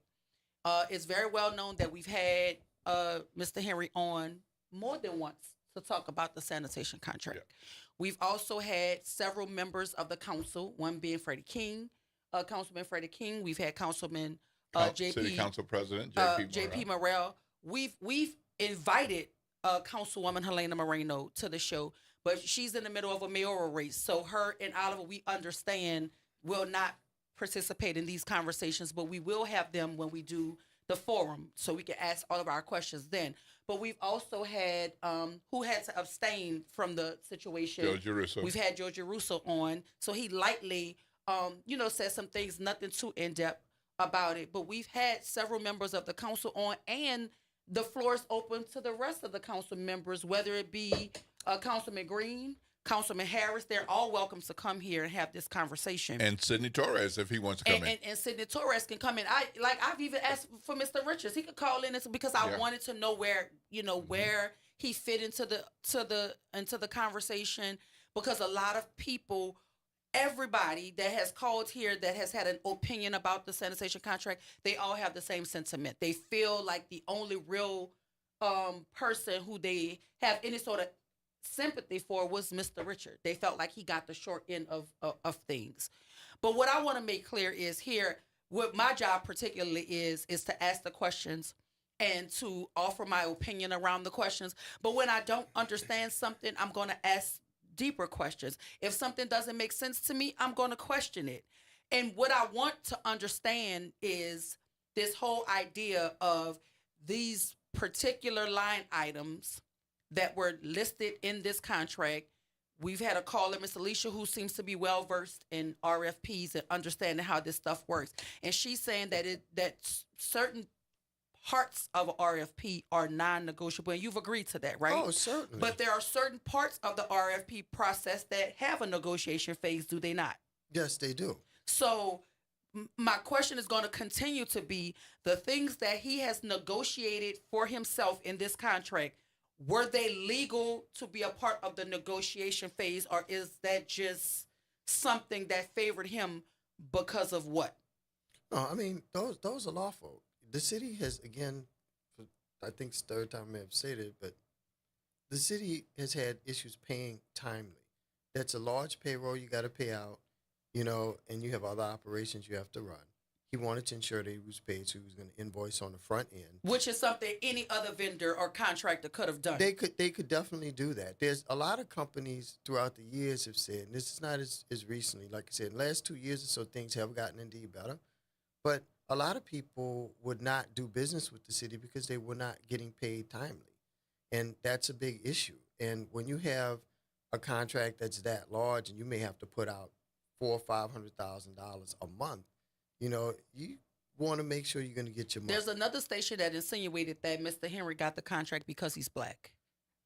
I don't know that that's the case. I know if you look at the team of people he had assembled, particularly involving Mr. Richards, we all know Mr. Richards is one of the first people in this business that was a homegrown business who really built itself up from, I want to say it was the late 70s on. And he deserves to have the status he has, and we all knew that he could deliver. People became worried when the negotiation between he and Mr. Henry broke down, and that caused a substitute. And you will have reasons why you substitute in an RFP. You could have a company that dies, that goes out of business. You could have many other reasons. Usually it's not as much for a dispute on terms, because usually you'll have a teaming agreement and you'll have your agreement. The team agreement says we're going to agree to work on this particular RFP, and we're going to submit this bid and do it this way. And then you'll have a secondary agreement, which is a contract between the two. The fact that they did the teaming agreement, they didn't have the contract in place, which says, here's how we're going to do it. As I understand, there was an issue of Mr. Richards with payment and how they wanted to do their payment. I'm not going to go beyond that. Which I think was a valid concern for the general public. Right. Because when that breakdown in communication happened between Henry Consulting and Mr. Richard, the substitute did not make anybody happy. So that was the whole gripe. But the city can deem that substitute sufficient or insufficient. They I get that. They deem them sufficient, but we all know Mr. Richards. Yeah, that's the bottom. So that's what I'm saying. I think folk had a real hang up there. Yeah. But then once Mr. Richard and Henry Consulting got over whatever hump that they got over, and they were able to work out, whatever they worked out, then the issue then became, why were folks still not pleased if Mr. Richards is back as a party to the contract? Like, why were they still not pleased in terms of the negotiations? That allowed an opening for them to get a superior service currently, which is not, I repeat, not what the RFP called for. Mr. Torres, by the way, was $3 million over at Mr. Morrell's own telling on one of New Norman's shows that I heard him speak on. So he finished third in the bidding. That has not been something. Oh, so he did bid for the original. Bid. Torres bid. Okay. He bid. I mean, there is a score sheet that the city should have that you can request that will show you the criteria. And for who by scores which these they, sheets? A lot of times it would be Office of Procurement. They may have a contract committee that goes from the various disciplines throughout the organization of City of New Orleans. I don't know exactly how they do it, because when I worked for City of New Orleans, I was just starting my government career to go on to serve in 3 other governments. But I was a low-level guy in housing who was basically doing affordable housing then. Listen, if you want to join the conversation, the number here is 504-582-9422. And you also alluded to something in what we assume was your closing remarks before we brought you back on. Mm-hmm. You're concerned that the discourse that we're having as a city is lending itself to possibly restructuring the way we do government here in the city of New Orleans? Oh, no two ways about it. In the HRNA report, they are saying outright that, and it's only one paragraph in that report, and it says that they would want to give additional powers to the CAO. But essentially, I don't know that you can do that by a charter change, but because currently, and this is going to essentially strip mayoral powers. Yes. But so how do you have the CAO unless you change your form of government where the CAO has certain powers and the mayor can't tell them anything? In our current government, the CAO answers to the mayor. So in this report, who authored this report? This is City Services Coalition. Yeah, well, City Services Coalition commissioned report, and it's done by HRNA from what I could read. Who is HRNA? They are a government consulting firm that lots of governments use. Okay. As a matter of fact, headed by, in this case, Corey Hebert, who was a CAO under Mitch and also ran NORA before that. Corey Hebert, the doctor? No, not Corey. Jeff, I'm sorry. Oh, sorry, like, wait a minute here. Jeff, his so brother, puzzled. who is a pretty bright guy. Okay. Never met him. I have no connection to the fellow one way or another. Don't know him. But I've read his work on multiple occasions when I was at City of Pittsburgh in their redevelopment authority. I read some reports there. The trick about all reports, they say things and then they don't say things. The things they don't say. In this case, changing the form of government was one of the slight things, but they were right about everything else they said about city services. They were dead on, spot on. It was done. It was well done. One of the better ones I've seen them produce for something, particularly something like this. It leads a roadmap. Part of the problems we have when and this goes to the discourse not being good, and you start a factional fight between 2 different camps on the council and from the mayor. But part of this is we need long-term solutions. Fixing our streets, that's a 20-year deal. Well, and I'm glad we're leaning into a different part of the conversation, because I want to ask you your take on this escrow. Like, why is there millions and millions of dollars just sitting in escrow for the city that should have gone to schools, should have gone to infrastructure, should have gone to roads. Like, what is that all about? And why is it still sitting with so much left undone in the city? Well, this is where the council during budgets get to ask, what are your plans? And they get to have you present a work plan as to what you're going to accomplish and what you're going to do. That's when the council can really make its bones, because the mayor puts forth the budget, and when the mayor puts forth the budget, it has various lines in it, line items, and there should be plans that are coming in. That's why you have the hearings when they ask what gets done, what should be done. Can I tell you why it's in escrow? No. I don't know enough internally about what they're doing. I can tell you externally, the lack of consistent leadership and the number of turnovers that they've had, particularly in this 4-year term, has not done that. Some of it goes to the experience and ability of the people that you've chosen. And also, too, Ken, as if well. it's sitting in escrow and you owe the children money, why can't the money just be turned over to the children? Well, here's the deal. The city is the collector of revenue on that, because the city, and we're all incorporated. We are a parish in the city all at once. So we are the collector. Like in Jefferson Parish, I believe it's the sheriff that collects taxes in Jefferson Parish. Right? But it's a perfunctory function. You know, it should be a pass-through. Why is this money not going to the school board? I don't know. And just for what it's worth, this started prior to Mayor Cantrell. We said that here on the air. I just wanted to be clear about but that. I just want to know is it not a simple thing that if the money is there and you owe a debt and the debt has already been determined that you owe it, sure, why can't people just go get it? Well, I don't understand why there isn't a remittance at the end of each collection cycle for what you collect, because it's a pass-through. You get it. You can charge an administrative fee for administrating, but you still got to turn it over and then turn that money over. Yeah. Why is it in the coffers? That befuddles me.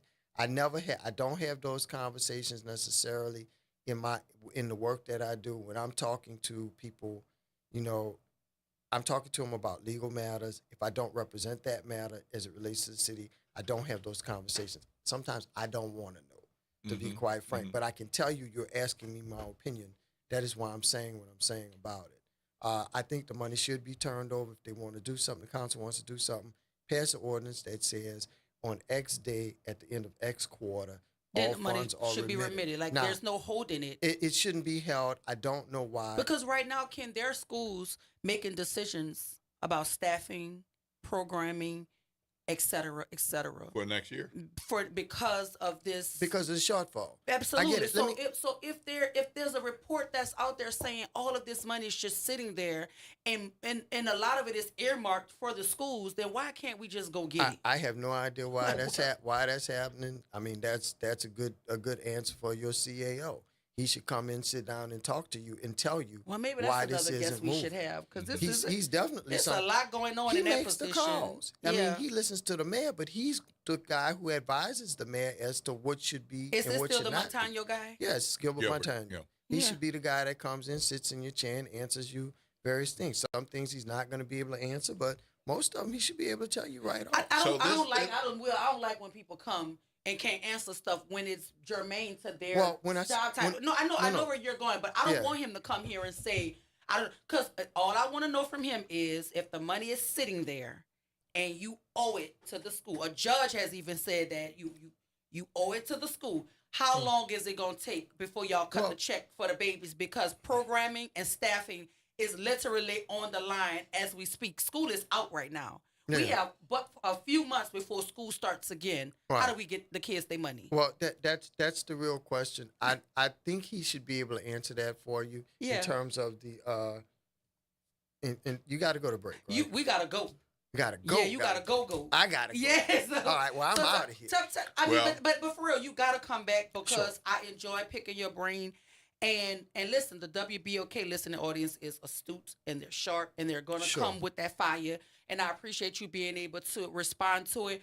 But to Miss Alicia's point, I think transparency in government is something that we ought to have as a constituency, right? So when people are talking about relationships, all of that should be known when you have big opinions about things, because to some folk, it marries to why you think the way that you think. But what I enjoy about conversations with you is you acquiesce to that. Yeah, that's who I am. But this is what it is. This is, if you can answer, you answer. But I appreciate you because that's not an easy seat to sit in when the folk have real commentary and real questions to ask. Well, yeah, I like Miss Alicia want transparency. Yeah, she I does. think that people on the council should tell you outright policy reasons as to why things happen and explain. Not just make cheap political points. Yeah. And to seem like they're a fighter. That's great. You want to fight? Let's fight about facts. Let's talk about what's really there and explain to people what it is, whether they get it all as they want it or not. Thank you for having Ken. Okay. I appreciate you for the second time. Yeah. I'll Got come to back. have you back. But listen, we're going to jump into more conversation and we're going to talk crawfish on the other side of the break. This is WBOK 1230 AM with New Orleans is talking about. All day long.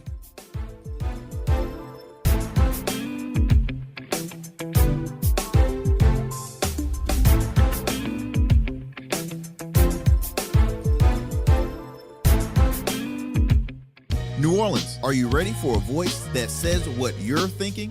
Who that, you might ask? Arrington Gavin. That's right, I'm your guy, host of the Arrington Gavin Show, giving you so much filled with bold opinions, real conversations, and zero sugarcoating. We're going to be diving into the issues that matter, politics, pop culture, and all the above, unfiltered and unafraid. Catch the Arrington Gavin Show weeknights from 7 p.m. to 8 p.m., Monday through Fridays, right here on WBOK, what New Orleans is talking about. Good morning and happy Friday. I'm Morgan Lentis with WDSU News, and here's a look at today's headlines. The family of a 9-year-old Algiers girl gravely injured by a stray bullet earlier this week says she is brain dead. The devastating update comes as New Orleans police continue their search for additional suspects. One man has already been arrested. Then the Orleans Parish Coroner has identified the teen stabbed to death by his brother earlier this week. Raziel Williams was just 16 years old. Now to a popular festival back on the Bayou. Bayou Boogaloo is happening this weekend in Mid-City, featuring live music, more than 60 food and art vendors, and much more. The popular event is making some changes, however, following issues getting a permit this year due to neighbor concerns. You will notice the festival's footprint is a little smaller this year to accommodate those complaints. Things get going today at 4 p.m. And hey, if you're craving crawfish, you can have your fill of it tomorrow while supporting a great cause. Rebuilding Together New Orleans is hosting its annual Build and Boil event. For $40, you can eat all the mud bugs you want. Your donation will help the nonprofit make critical home repairs here in New Orleans for low-income families, disabled veterans, and other deserving people. And that is a look at today's headlines. I'm Morgan Lentis with WDSU News. Have a great day and a better weekend. NOLA Public Schools is excited for the rest of this 24-25 school year journey with our families, watching our students dive into learning, growth, and success. As the school year continues, our dedicated educators are focused on keeping every student engaged and motivated. Let's keep embracing new challenges, celebrating achievements, and supporting each other to make the rest of this year even more impactful. Stay connected with your school and NOLA PS through our social media channels for updates and resources. We're here to help our scholars attend today, achieve tomorrow. The National World War II Museum, located in the Warehouse District of New Orleans. The National World War II Museum tells the story of America's experience in the war that changed the world, why it was fought, how it was won, and what it means today. Visit them online at www.nationalww2museum.org for time tickets and safety information. Are you now, or have you ever wanted to be in the biz? The NAACP Hollywood Bureau is proud to present Be in the Biz, a one-day symposium designed to share valuable information and access to some of the entertainment industry's top power brokers, writers, directors, producers, and storytellers from all forms of media will learn about pitching techniques, adapting scripts to the screen, collaboration between creatives and media executives, and all the behind-the-scenes roles for creative professionals. Be in the Biz is coming to New Orleans on Saturday, May 31st at Studio B. For more information and to register, visit at NAACP Hollywood Bureau on Instagram.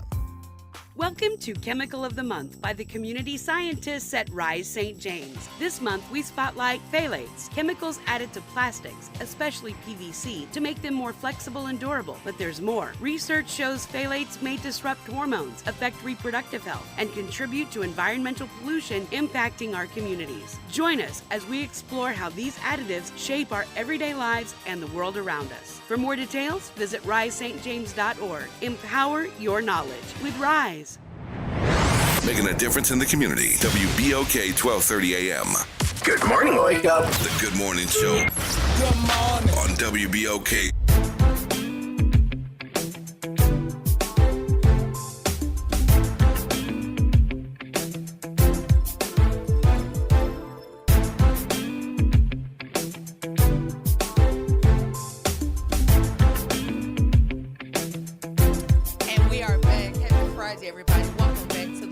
Show. I'm your host, Dr. Ashanta White. Shout out to my Purple Night super producer, Naira Sanders, and my Purple Night co-pilot, Will Sutton. 73. And my Purple Night guest, Mr. Mark Bucray. I am under siege up in here today, people. I'm surrounded by a sea of purple nights, and I can't breathe, okay? Send help.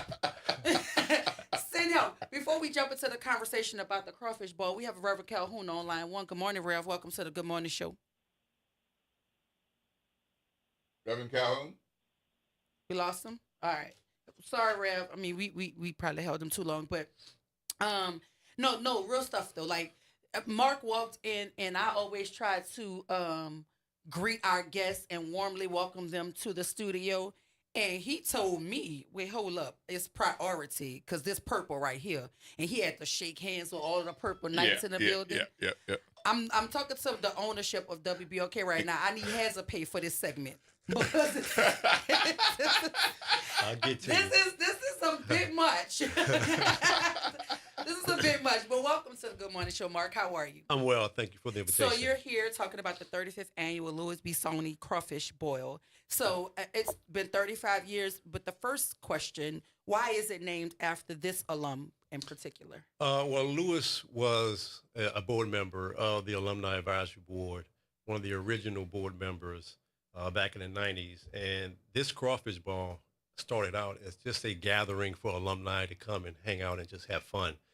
And he realized about 15 to 20 years ago that we can maintain that fun and having friendship and camaraderie at the same time make money and make this event a fundraiser to help students with tuition and scholarships. So the proceeds go to help kids to is it to meet the tuition needs in some cases, or is it to cover the tuition needs for some kids?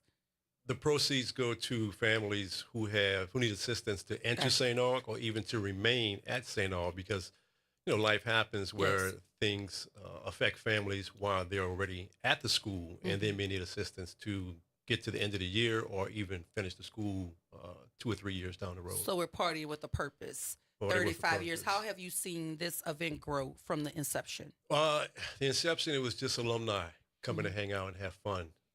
How many people? How many people 35 years ago? Less than 100. Yeah. That's still a lot. It's small. It's a lot of crawfish. Yeah. It's a lot of purple nights, sweetheart. Jesus. See that every time the comment is made, I need more and more Hazard. See, I'm doing you a favor. I'm getting you Hazard. Are you doing me a favor? Right. It's just like a St. Aug graduate. I want to tell you they doing you a favor. So it started out with less than 100. Right. Just alumni. We had maybe one sponsor back in the day, United Bank and Trust. Okay. Tabasco would be our sponsor.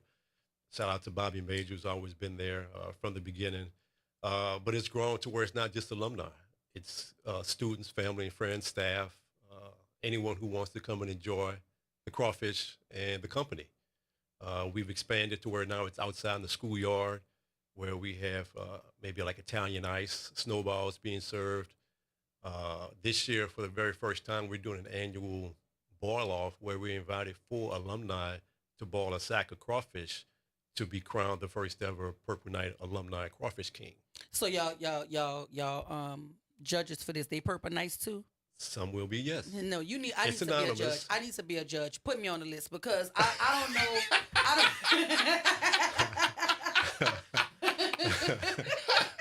You're getting the hazard training and a judge. We gotta break this thing up. It's not, we're gonna have females and non-alumni who are judges as well. You're more than welcome to be a judge.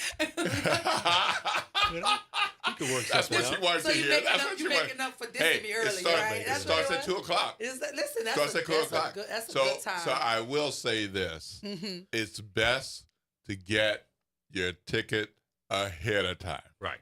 Because there have been years I made the mistake of waiting, of showing up, and it's like you was parked in a parking lot. we done. We fresh out. We done. Now how y'all run out on a fella purple night? We're not gonna run out.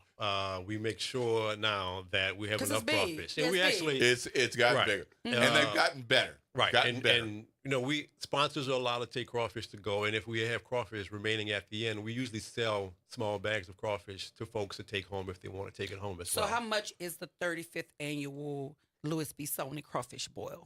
It's $30, all you could eat, crawfish, potatoes, corn, sausage. We also have things like jambalaya, spaghetti bake, hot dogs. That everyone doesn't eat crawfish, but you know, we have something for everyone.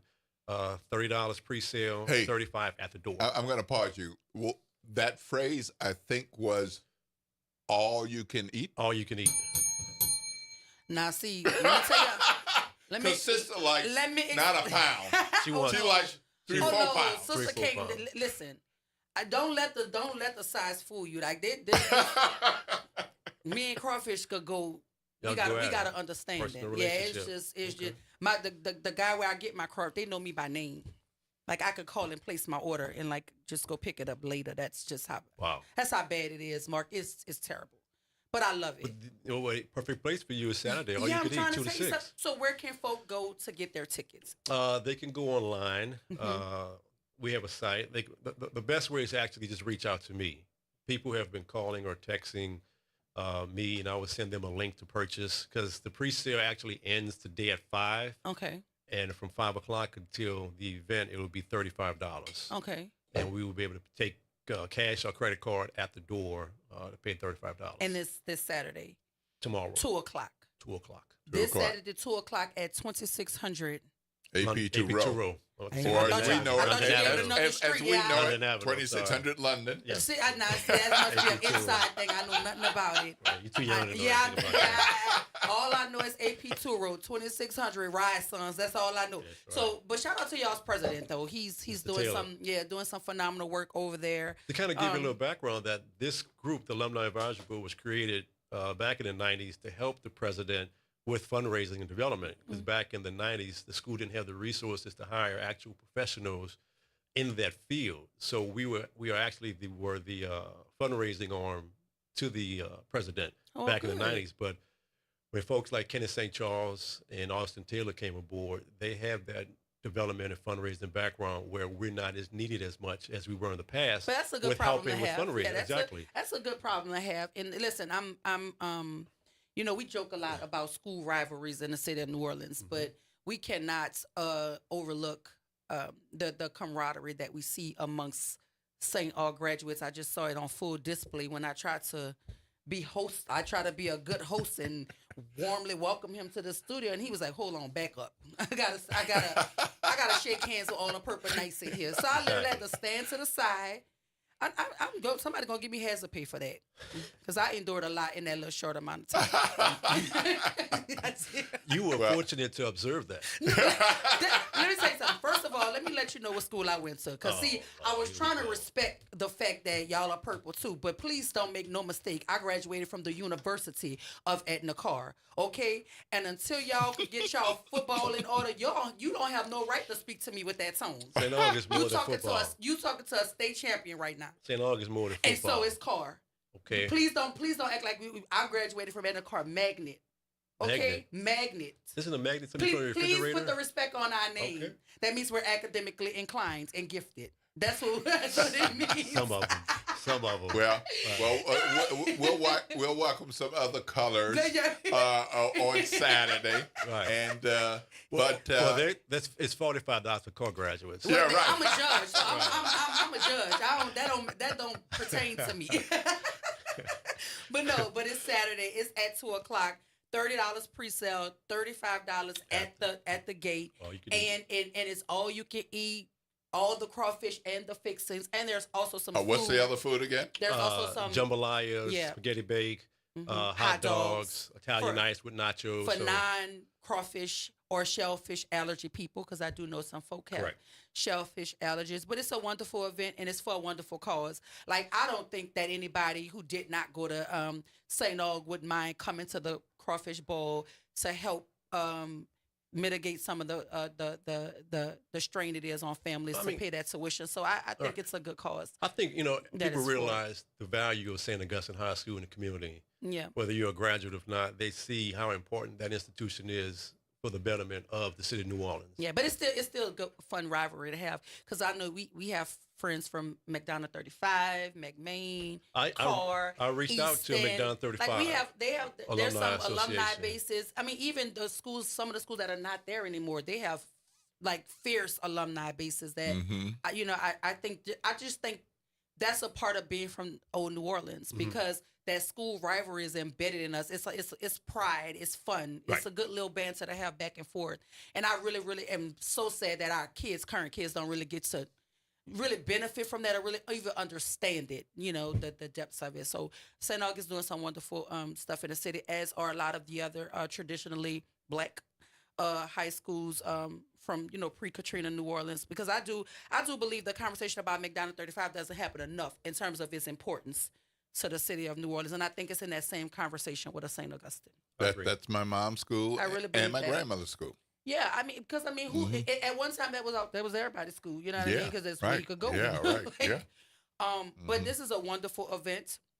I want to make sure we highlight it again. It's tomorrow, 2 p.m. at 2600 AP Tour Road. The cost of the ticket is $30. You can go online until for 5. it. Until 5 p.m. So you got the rest of the working day to get your pre-sale ticket, or you can directly reach out to Mark. Is there they know your number? Cell number is 504-329-3069. So you could directly reach out to Mark to get your ticket. It's $30 until 5 today, and it is $35 thereafter.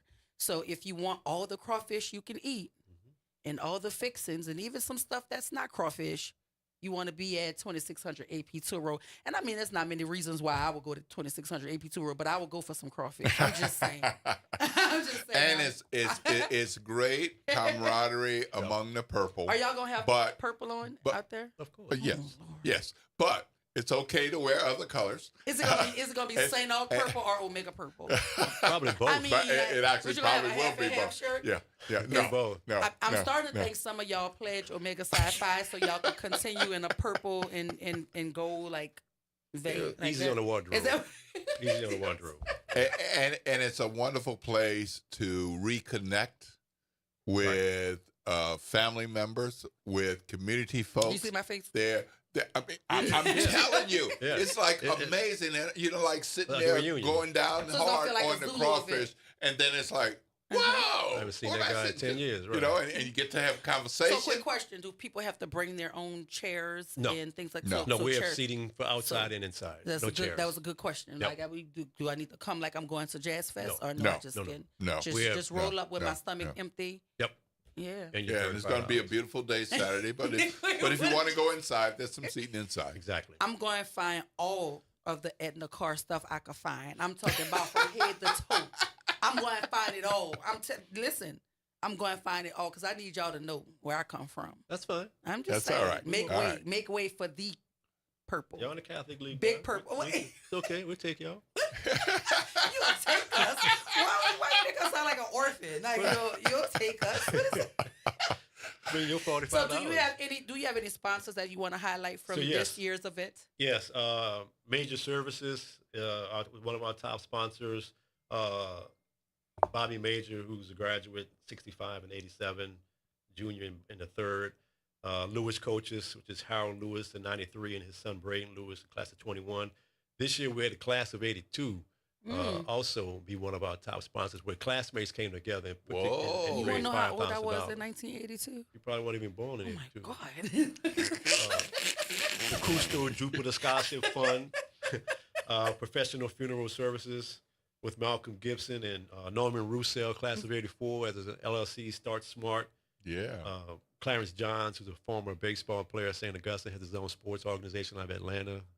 This sounds like this is about to be a time. Yeah, so we make money off of our sponsorships, not really at the door. Okay. So we've raised almost $90,000 in sponsorship, and the event cost about $33,000. So we're at a profit. Yeah, already. And the doors haven't even opened. The doors are not even open. Well, congratulations for that. I listen. We joke a lot, we play a lot, but I'm serious about that. I think it's a wonderful event. I think the purpose behind the event is wonderful, and I don't think you could ever go wrong with Crawfish in New Orleans as a fundraiser. Like, I mean, that's really, really dope.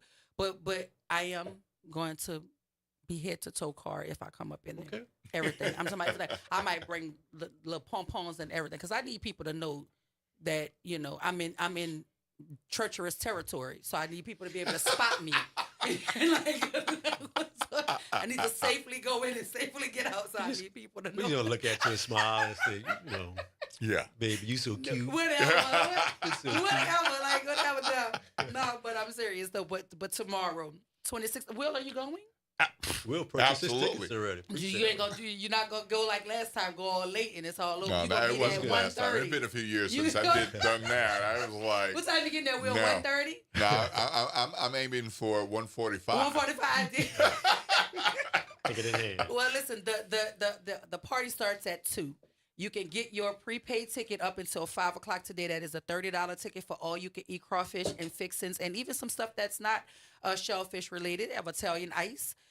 So they have a little bit of something for everybody, and it's open to everybody, correct? Open to everyone, correct. Open to everybody, kids included. Kids 11 and under are free. Kids 11 and under are free. And for them St. Aug children, you might have to bring their birth certificate because, you know, they don't look like they're 11 years old. They look like they got jobs and 401ks and things like that. But if you want to join the fun, it is happening tomorrow, 2600 AP Tour Road. 2 p.m. The doors open. Pre-sale tickets are $30 at the gate. It is $35. Thank you for being here, Mark. One more time, that phone number. 504-329-3069. And you mentioned your bosses about hazard pay. Mr. Troy Henry and Jeffrey Thomas are also sponsors. So you probably see them there as well. If they sponsoring this, I could definitely get a little extra dip on my chip for having to endure this segment amongst all of these St. Aug graduates. But thank you for being here, Mark. We appreciate you, and I hope the event is a huge success.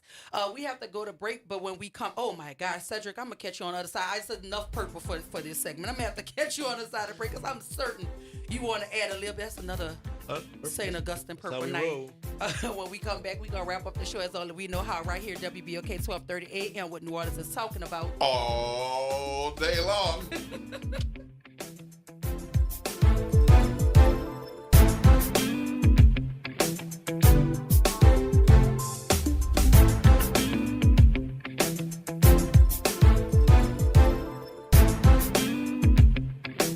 This is your news update for WBOK from WDSU. For all your news and weather, watch WDSU News, New Orleans' leader in live, local, late-breaking news. Today at noon and 4 p.m. It's another hot day, starting off muggy and pretty much staying that way. Highs in the upper 80s to low 90s, but feeling like the mid to upper 90s at times. Mild overnight, lows in the 70s, more low 90s this weekend with mostly sunny skies, feeling like the mid to upper 90s once again. We cool off by late next week. From the WDSU First Warning Weather Center, I'm Raven Richard. Plan on flying? It's time to upgrade to a Real ID. Because in order to board domestic flights, your driver's license or state-issued ID must be a Real ID, or you'll need another acceptable form of identification. So don't wait. Find out how to get your Real ID at tsa.gov/RealID. That's tsa.gov/RealID, or visit your local DMV. And then you'll be cleared for takeoff. Are you passionate about community safety and police accountability? Tune in to The Monitor's Mic, where we talk about oversight, policing, and you. Hosted by the Office of Independent Police Monitor, we're here to shine a light on policing issues that matter, from real-time policing updates to in-depth interviews. Get the facts and stay informed. We're breaking down complex issues, highlighting community voices, and holding people behind the badge accountable. Join us for an informative hour every Friday at noon on WBOK. Your city, your police, your show. the monitor's mic. Hello, I'm Gary Clark. Please tune in to Dr. Clark 101, The Living Classroom, which is broadcasted weekly every Wednesday at 12:30 p.m. on WBOK 12:30 a.m. on your dial. And as always, it's been a pleasure. Just a kid who grew up in New Orleans East. First attended public schools, then to St. Augustine High School. After college, Arthur Hunter became a police officer. And while community policing the housing projects, Arthur Hunter worked his way through Loyola Law School at night and became a respected judge who lectured at Harvard, Yale, and Columbia Law Schools. Now, Arthur Hunter is asking to be your next mayor, because the best way to get better police officers is from a mayor who's been a police officer. To bring life back to our playgrounds and neighborhoods is a mayor who played on them as a kid. And to have a government that's accountable is a mayor who's been a criminal court judge. Arthur Hunter. He's been called the best candidate for mayor you may not know yet, but you will. Arthur Hunter, mayor. Paid for by Arthur Hunter for New Orleans. Hey everybody, it's Kimber White Dupree. And it's Graylin Bryant Banks from the front porch. We're coming up next. Good morning, Wake Up. The Good Morning Show. Good morning. On WBOK.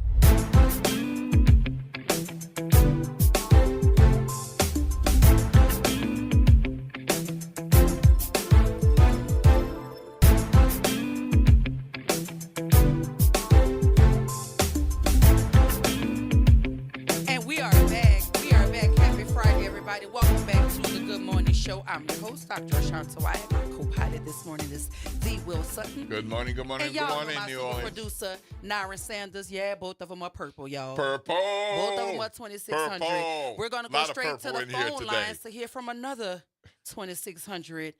Line 1, Shedrick, welcome to the Good Morning Show. Good morning, good morning. Goodness. I just wanted to call the gentleman. He repeated the number because, Doc, I will pay for your ticket. I appreciate that. I'm actually gonna come too. I'm really gonna come. Let me tell you something. And I want you because I know you, and I know your. Shedrick, you ain't never gotta threaten me with a gathering of fine, intelligent black men all at one time. You ain't got to threaten me. I'm coming. Sign me up. And honestly, I wish that some of us alumni could talk to the president, because I believe the young men at 2600 need to hear from a woman such as yourself. Oh, well, thank you. I believe that's very important. I'm to my fellow Purple Knights that are your co-workers that work with you. I'm a graduate of 1991. Dr. Wyatt, thank you for all that you do. WBOK, thank you. If you all remember, at the end of Tuesday morning show, I talked about the state Democratic Party as well as the city Democratic Party. And the chairwoman, Mrs. Bowie, she called and she invited people to the meetings, which was Wednesday. And I went. I want to tell Chairwoman Bowie, thank you. Michonne Copeland, thank you. To other members, too. You know, it was quite interesting. And, Doc, I will talk to you about that off the air. People vote. This is a Good Friday, but vote. We can change it. Midterm elections are coming up. We have to change it. If you're tired of what's going on, you have to be a part of the process. Y'all have a great weekend. Thank you, Doc, Cedric. after I pay for that, I'm gonna text you and let you know it's done. Okay, I appreciate you, Cedric. Have a good one. Y'all have a great weekend. All righty. Line 2, Catherine, good morning. Welcome to the Good Morning Show. Hi, how are you? I was just calling to talk to Reggie. I'm sorry, I didn't really want to be on the show this morning, but I would like to talk to him. Okay, you want to hold?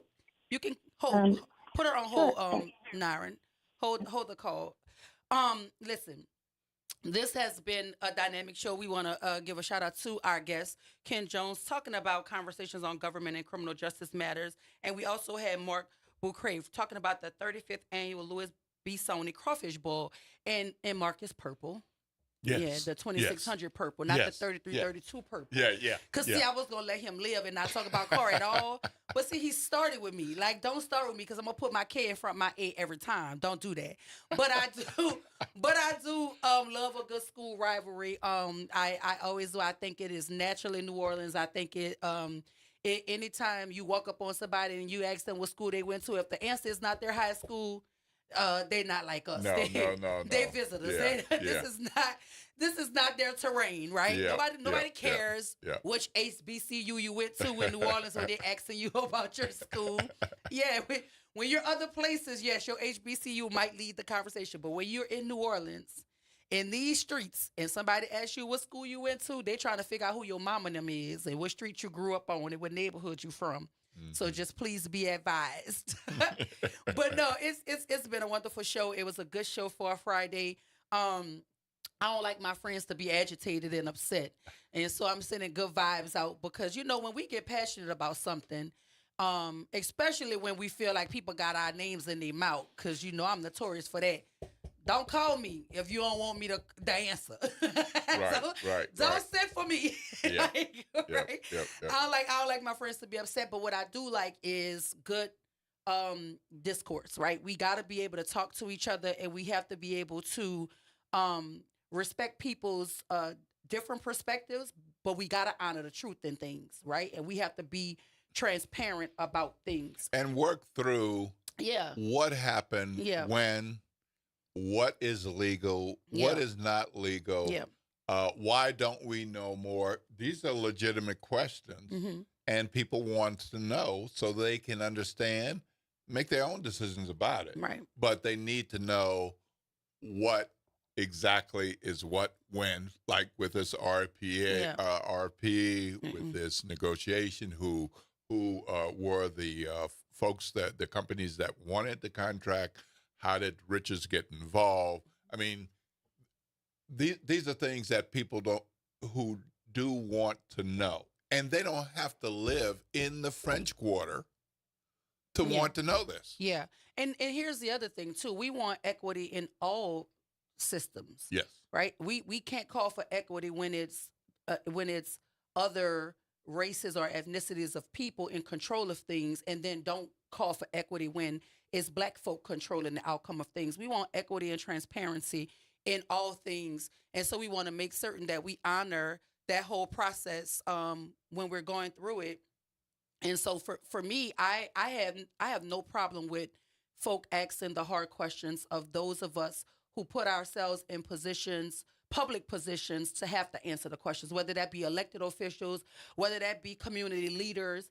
If you are publicly facing and you are in a position to have access to the answers that people are looking for, I feel like it's your obligation, it's your duty to inform the public about what's going on and be very transparent with it. And I think that's how you build buy-in from people, and that's how you build trust. And that's how folk can lean into believing what you say. You know what I'm saying? So are we going back to line one? We're gonna jump back to the caller before we break. Good morning, wonderful. Catherine. Hi, girl. Hi. Thank you so much for having me on your show. And I just couldn't agree with y'all more. I am really, concerned about the lack of transparency and what's being done to the citizens of Louisiana. I feel like so many people are being exploited and, basically just getting caught up in a system where there is no transparency. There's no due process. I'm very concerned about how the judiciary is treating citizens and, people. I really personally that there's more people in our prisons that are innocent than that are guilty. And it just disturbs me so greatly. I feel like our privatized prisons are basically just being filled so that they can direct public monies to individual citizens that own these. And, the whole thing is just, incredibly disturbing. And I just honestly had no idea our country was like this. Well, it is, Catherine. I appreciate you coming on to express your opinion, and we could not agree with you more. We have to do more. as a citizenry, because the power is really in the people's hands when we get up and we get out and we vote. Because if elected officials are not doing the will of the people, we need to remove them. And that's just what that is. And we have to stop electing people on any basis other than what will they do in the best interest of people. That's it. Bottom line. I think our party judiciary, aside. I think a lot of our problem is our judiciary has absolutely no oversight or accountability. And if, like if you file a judicial complaint about one of these people, because there's no way to get rid of a judge unless the Judiciary Commission does it and they're judges.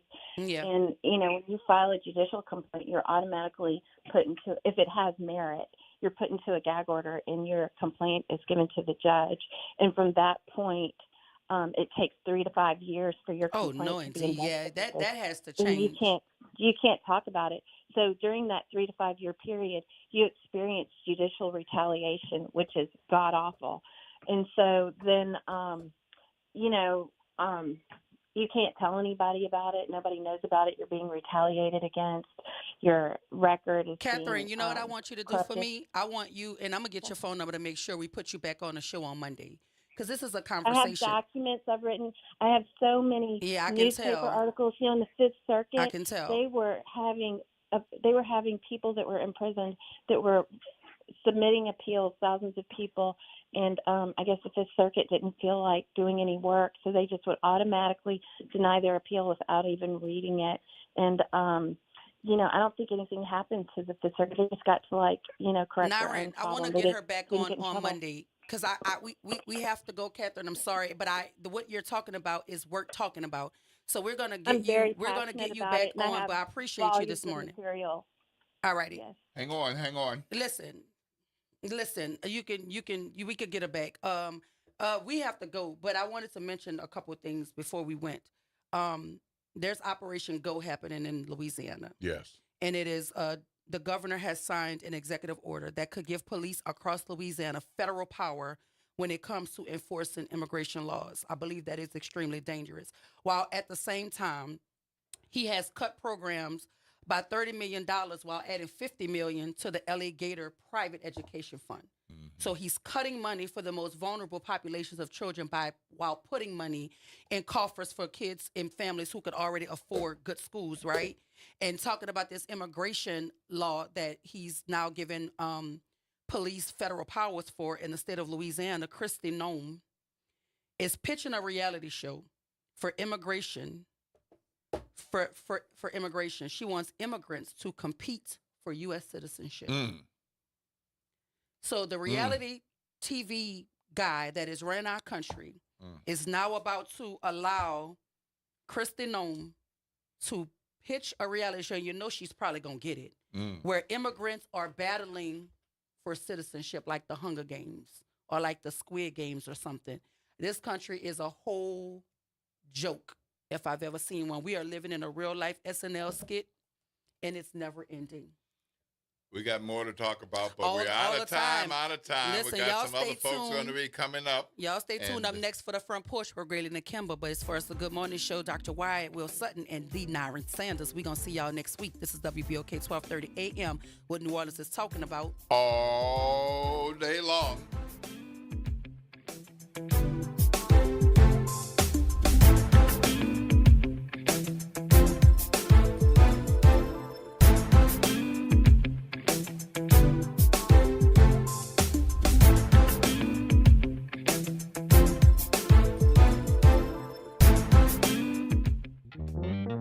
Have you heard the secret of what New Orleans is talking about?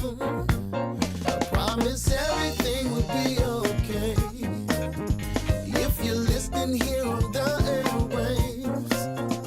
It's that WBOK 1230 AM. From the campus of Xavier University. Look, WBOK Go and Equity Media Station. This news report is brought to you by New Schools for New Orleans. New Schools for New Orleans is committed to celebrating the hardworking teachers of New Orleans. Thank you to all the educators who came out to the 4th annual NOLA Teacher Fest at Champion Square. We had over 2,000 attendees. Special thank you to our sponsors, Allstate Sugar Bowl, Entergy New Orleans, Raising Cane's, Align Ed New Orleans, Agenda for Children, and Oshner Children's for their commitment and support. Teachers and school leaders in